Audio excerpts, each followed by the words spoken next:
किसी को नीचा दिखाने की कोशिश मत कीजिएगा, चाहे जो कुछ हो जाए। आपका दुश्मन ही क्यों ना हो, आप उसे नीचा दिखाने की कोशिश नहीं कीजिएगा। आप हमेशा अपने आप को देखिएगा। रेस में आगे निकल जाना, रेस जीतना नहीं होता है। पढ़ाई कभी भी कि वक्त समय जो होता है किसी भी जख्म को भर देता है, गलत बात है। जख्म को कोई समय नहीं भर सकता है, बल्कि हम क्या होते हैं कि वक्त के साथ साथ उस जख्म के साथ जीना सीख लेते हैं। तो एक समय आएगा आपको जीवन में जाए जितना तकलीफ दिया हो, हम उस तकलीफ के साथ जीना सीख लेंगे आपको। और यही तो सिखाता है अध्यात्म, यही सिखाता है मेडिटेशन। अपने आप को इतना मजबूत कीजिए कि रास्ते के ठोकर आपसे डरे, तेरे भाई उखाड़ को हमरे।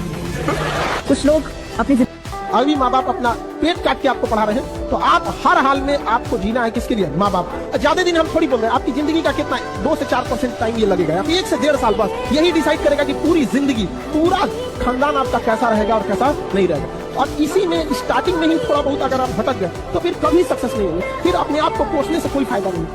मतलब ये एंड्रॉइड वाला मोबाइल है, ये इसको और एक बच्चे को दीजिए जिसके पास वो वाला पुराना वाला मोबाइल है, नोकिया वाला कीपैड वाला, जिसमें मतलब इस टाइप के कोई सोशल मीडिया नहीं है। आप देखिएगा, अब एक हफ्ते उसे देख के आप गौर कीजिएगा, जिसके पास एंड्रॉइड है ना उसे 24 घंटा कम लगने लगेगा, और जिसके पास कीपैड वाला उसका 24 घंटा प्रॉपर लगेगा। 24 घंटा बहुत बड़े टाइम होते हैं। मतलब जाने अनजाने में आपका 4-5 घंटा खा गया।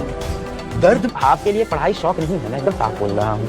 देखिए, पढ़ाई शौक हो सकती है उन बच्चों की है जो शहर में रहते हैं या अमीर घर के होते हैं, वो कह सकते हैं या my interest is in astrology, I study astrology पापा, वो कह सकते हैं। आपके लिए पढ़ाई शौक नहीं, जरूरत है, जिम्मेदारी है, मजबूरी है। यहीं पढ़ेंगे तभी पैसा कमा पाएंगे, तभी घर के हालात सही होंगे। लोग कहते यही नहीं यार, सिचुएशन को हैंडल कैसे करना है। तुम्हारी गलती नहीं है, तुम मन से अच्छे इंसान हो, आप बहुत अच्छे व्यक्ति हो अपने मन से। आपको किसी ने ये बात सिखाई नहीं कि जब कठिनाई आएगी तो करना क्या है। सबने हमेशा आपको सिर्फ डांटा है, सही से पढ़ाई करो, टाइम पे पढ़ाई किया करो, सुबह जल्दी उठा करो। जब आपको लोग पूरी तरफ से जलील करते हैं, डांटते रहते हैं, तो आपको भी लगता है यार ये कंट्रोल मैं छोड़ देता हूँ। वो साइकिल जब भिड़ने वाली होती है तो हाथ पैर छोड़ के आप उससे भिड़ ही जाते हैं यार, देखा जाएगा। वो लोग जीवन में आगे नहीं बढ़ पाते जो छोटी मोटी समस्या होने के बाद और अकेले ही काफी होते हैं। एक अच्छा इंसान तब तक रोता है जब तक वो सहन कर सकता है, लेकिन जिस दिन उसे सहन करना छोड़ दिया ना, फिर उसके साथ गलत करने वाले रोते हैं। जिंदगी में इंसान कब टूटता है? जब उसको कोई समझने वाला नहीं होता, उसका कोई साथ देने वाला नहीं होता। तो जो इंसान आपका साथ देता है वो हर हाल में आपका साथ देगा, फिर वो बहाने नहीं बनाता है। जिसको जाने की जल्दी थी उसको जाने दीजिए, वो रोकने से भी नहीं रोकेगा। और उस टाइम जब आप अकेले होते हो ना, ये सोचकर कभी मत घबराना कि मैं अकेला हूँ, ये सोचना कि मैं अकेला ही काफी हूँ, है ना। अगर आपको लगता है बहुत दुख दिया है, इंसल्ट किया है, दर्द दिया है, षड्यंत्र किए है, धोखा दिया है, चलो उनको कुछ करके दिखाना है ना, उनके पीछे बोलकर, उनको गाली देकर, स्टेटस रखकर कुछ होगा नहीं। एक गोल सेट करो, विश्वास करो और टूट पड़ो गोल के ऊपर। साला सपने पूरे होने तक रुकना नहीं है बॉस। और फिर देखो, चलती है दुनिया, साला चलाने वाला चाहिए, झुकती है दुनिया, झुकाने वाला चाहिए, उठती है दुनिया, उठाने वाला चाहिए। इसके बाद मगर हमने मुस्कुराना नहीं छोड़ा, दर्द मिले हैं काफी मगर हमने मुस्कुराना नहीं छोड़ा। ख्वाब टूटे हैं कई, फिर भी हमने जिंदगी से मुंह नहीं मोड़ा। रास्ते मुश्किलों से भरे हैं, रास्ते मुश्किलों से भरे हैं, फिर भी हमने चलना नहीं छोड़ा। जिंदगी की इन सारी मायूसियों और उतार चढ़ाव में हमने अपनी उम्मीदों से नाता नहीं तोड़ा।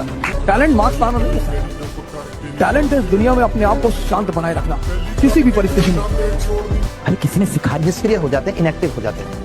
सबके जीवन में परेशानियां आती हैं, हमारे भी जीवन में परेशानियां हैं, लेकिन उस वक्त काम करना छोड़ना नहीं है। हो सकता है कि आउटपुट कम आएंगे, हो सकता है कि मैं 3 घंटे पढ़ने के बाद भी उतना पढ़ पाऊंगा जितना आधा घंटे में पढ़ सकता था, लेकिन पढ़ते रहना है, छोड़ना नहीं है। और वो हम नहीं कर पाते। हर दिन तुम ये सोचते हो कि अगले दिन से तुम अब अच्छा करोगे, अब तुम अच्छा करोगे, लेकिन नहीं, हर दिन फिर वही कहानी है। हर दिन तुम IPL देखोगे, हर दिन तुम सट्टेबाजी में पैसा लगाओगे और अपने जीवन को लगा के खत्म कर। लेकिन सब लोग छोड़ देंगे, लोग तुम्हारी नाकामियों पे हंसेंगे, बुआ अलग से ताने देगी, फूफा अलग से ताने देंगे। जो लड़की तुम्हें अपने जीवन में सब कुछ समझती थी वो भी छोड़ के चली जाएगी। फिर तुम्हारे पास एक और वजह हो जाएगी तुलना करने की कि तुम गम में हो, तुम्हें कोई छोड़ कर गया है, तुम्हें धोखा मिला है। लेकिन इन सबसे क्या होगा? तुम सिर्फ अपना काट रहे हो। एक वक्त ऐसा आएगा जब तुम किसी लायक नहीं रहोगे। तुम लोगों को मेल करोगे कि कोई तुम्हें प्राइवेट नौकरी दे दे 8,000 रुपए की, वो भी नहीं मिलेगी, कोई भी नहीं देता। बहुत मतलबी दुनिया है, यहाँ सबको अपना बनाने की पड़ी है। कोई किसी को तुम्हारे बनाने की फिक्र नहीं है, सिर्फ सिवाय तुम्हारे माँ बाप को छोड़ करके कि वो ये सोचते हैं कि तुम किसी लायक बन जाओ। लेकिन तुम उनसे तो छोड़ो।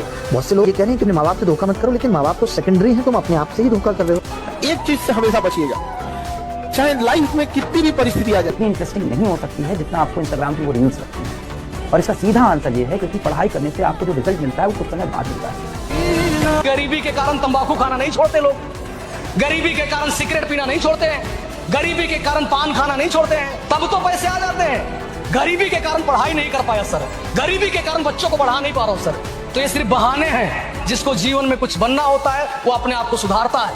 लड़कों ध्यान से सुन लो, अगर सपनों में सवालों के अलावा कुछ और आ रहा हो, ईमानदारी से कहते हैं, ईमानदारी से, सपनों में सवालों के अलावा अगर कुछ और आ रहा है, इसका मतलब अपनी तैयारी पक्की। अगर कोई लड़की का सपना आ रहा है या मन डेविएट हो रहा है, इसका मतलब अपनी तैयारी पक्की। क्या हमें अभी लड़की मिलने से कुछ फायदा होगा? क्या गेम खेलने से कोई फायदा होगा? नहीं। गलत। क्लासों में जो भी टीचर आ रहे हैं बढ़िया पढ़ा रहे हैं, इंजॉय करिए। आज एमपी सर आपसे क्लास देने आए, बोझ है कि मजा आ रहा है, फिर उसे इंजॉय करिए। उसके बाद घर जाके पढ़िए, उसके बाद बोलिए क्लास के बाद 8 से 10 घंटे पढ़ूंगा मैं कम से कम ये करिए। प्लीज गड़बड़ मत करिए। मैं आपका ये कहना कि इस बात बोलने पर सबसे ज्यादा सिलेक्शन तुम्हारे माँ बाप के बाद अगर कोई चाहता है ना, तो मैं तुम तो इसे मेरा स्वार्थ मान लो, चाहे कुछ भी मान लो। क्या बनना चाहते हो? वो आज तक कोई गुलाम नहीं बना पाया, क्योंकि उसका टरेन ऐसा है कि वो देश कभी लग्जरी में आया ही नहीं। इसलिए अफगानिस्तान को ग्रेवयार्ड ऑफ एम्पायर्स कहा जाता है, क्योंकि उसका ज्योग्राफिकल टरेन ऐसा है। वहाँ लड़ना है, जीना है तो लड़ना है। Everyone is a warrior. लेकिन जितनी सिविलाइजेशंस आई और अपनी ऊंचाई पर पहुंची, सब मारी गई, क्योंकि एक पीक के बाद इतनी luxury, and luxury makes you weak. Luxury मजा तो बहुत देती है पर तुमको कमजोर भी करती है। इसलिए तुम जितनी चीजें यूज कर सको, जो तुम्हारी नेसेसिटी की चीजें हैं,